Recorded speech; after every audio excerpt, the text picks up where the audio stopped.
the soda cup.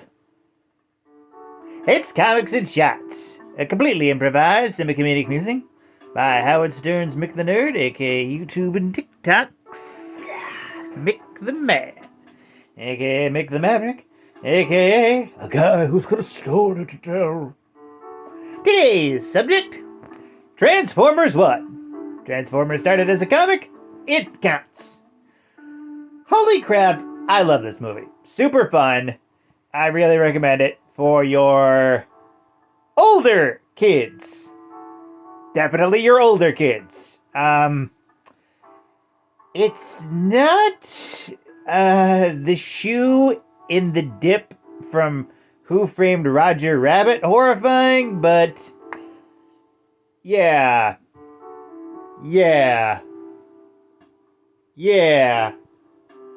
There's death. There is death in this film. There is lots of death. Lots of death.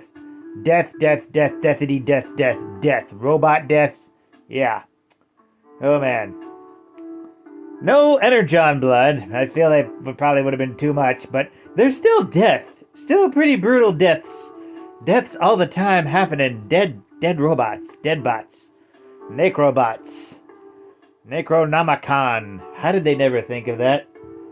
We are the Necronomicons! Our creator was racist as all hell, but goths will just totally gloss that over! Yes! That's a good voice there. Whoa. Yeah, like... Oh, man. I don't want to spoil too much. Like, you know, it's like the origin, it kind of goes to the friendship origin, of course, with Orion and D16 before becoming, enemies. That whole route, classic. There's a lot of routes you can go with Megatron and Optimus. I mean, it's definitely more interesting than the 84 origin story, where, he was made by the Constructicons, and then Megatron went to war with the Autobots, and then he brainwashed the Constructicons into being evil, and then turned into Devastator, and then lied saying that he made the Constructicons. They were making it up as they was going on, is what I'm saying. Yeah, it's, yeah. Whew, yeah. But probably my favorite addition to, my favorite addition to hard lore used to be Sard lore. Improv. Soft lore in the 80s is the T-Cog, the transformation cog. Yeah, anyone who's watched the original cartoon remembers that one episode where Tripticon lost his T-Cog, and so they had to steal one from Metroplex. That was the whole episode. And then Transformers Prime came about, and it became a canonical organ that allowed Transformers to transform and whatnot. And in Transformers 1, I once again don't want to spoil too much. It's not just transforming. It's it's a vital part of their way of being. Yeah, they're not just spiritually, but just straight up physically.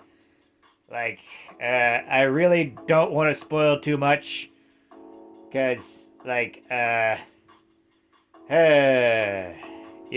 there's a word for what happened to the people without cogs that might be a bit too adult to talk about a movie about transforming robots who fight other transforming robots. Yeah.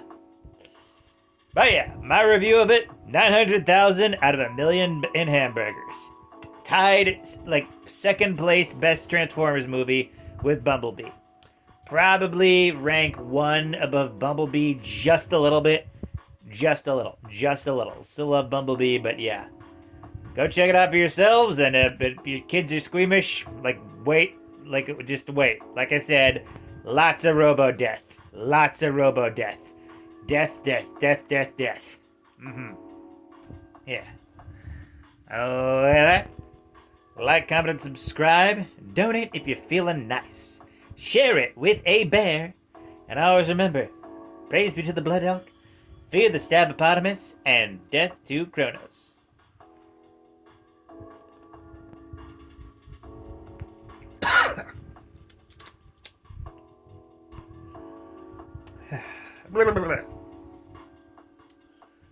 I will say this without spoiling. Sentinel Prime may not be considered comic book accurate, but it works. But it works. Have a night, folks.